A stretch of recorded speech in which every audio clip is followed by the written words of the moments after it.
Je vais vous expliquer pourquoi vous ne devriez jamais tester votre courage.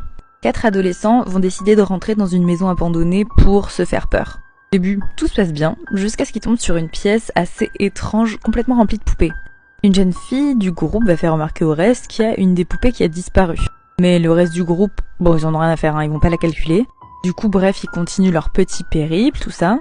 Mais en fait, au bout d'un moment, ils vont tomber sur un énorme miroir à 3 faces. Ce miroir, il est tout plein de poussière, ça se voit qu'il est là depuis un certain moment, et il fait vraiment froid dans le dos.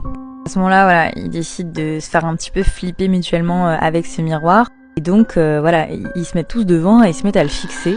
Mais à ce moment très précis, ils s'aperçoivent que dans le miroir, la porte de la pièce dans laquelle ils se trouvent vient de s'entrouvrir.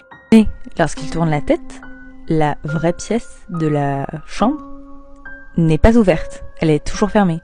Du coup, ils décident de se retourner, de regarder à nouveau le miroir, et c'est à ce moment qu'ils se rendent compte qu'une énorme poupée, géante en gros, se trouve juste derrière eux.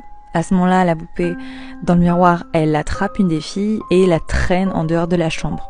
Évidemment, dans la vraie vie, la jeune fille, elle est terrifiée, elle s'écroule même à genoux de peur. À ce moment-là, le groupe, il rigole plus du tout. Là, il est terrifié, il décide de partir, de s'enfuir. Sauf que, en courant, il tombe en fait sur un corps. Et c'est le corps de la jeune fille qui a été traînée dans le miroir. À ce moment-là, le groupe bug parce que la jeune fille était avec eux il y a 2 minutes. Et en se retournant, c'est là qu'ils tombent sur la poupée géante, prête à les attraper à leur tour.